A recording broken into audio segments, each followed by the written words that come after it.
Welcome to this opportunity we have this afternoon to dialogue around person-centered and family-centered and relationship-centered care from the perspective of supporting people who are living with dementia, and particularly those who have the most challenging behavioral support needs.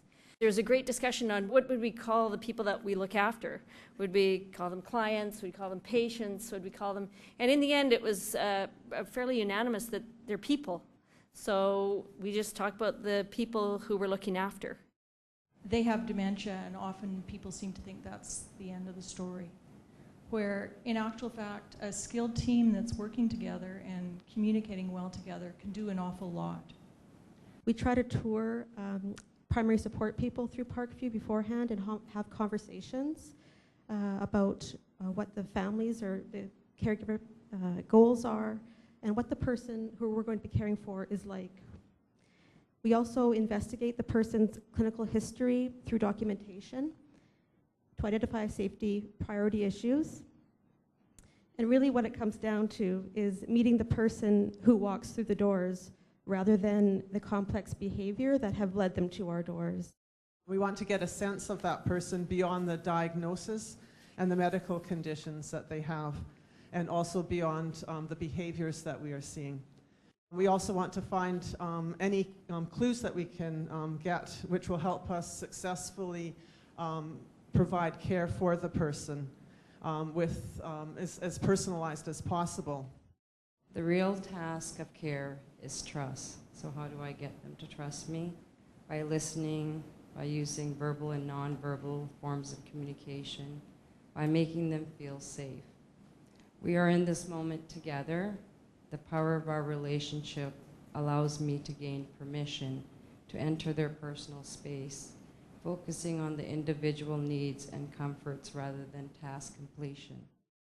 After practicing for a while, you realize that the relationship is actually the cornerstone of what we're doing.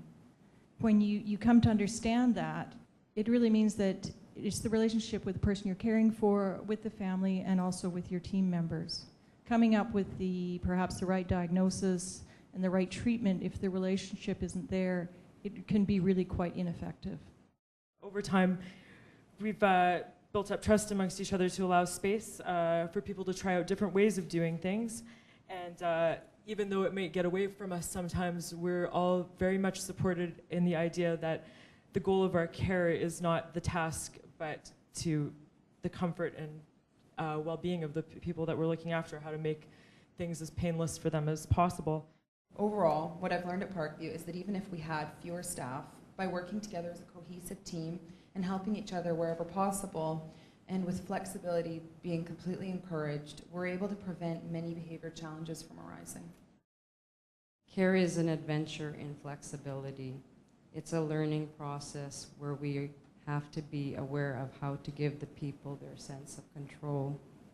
Embracing the person's life story helps me deliver care with dignity.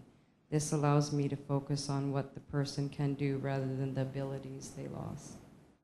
Whether you're talking about person-centered care, family-centered care, or relationship-centered care, the bottom line is that if we honor relationships and we really work at understanding, whether it's we're understanding the person living with the illness, whether we're understanding the person's family, whether we're understanding one another as we work together, it's all about relationship. And if we do that well, we actually are on the road to safety.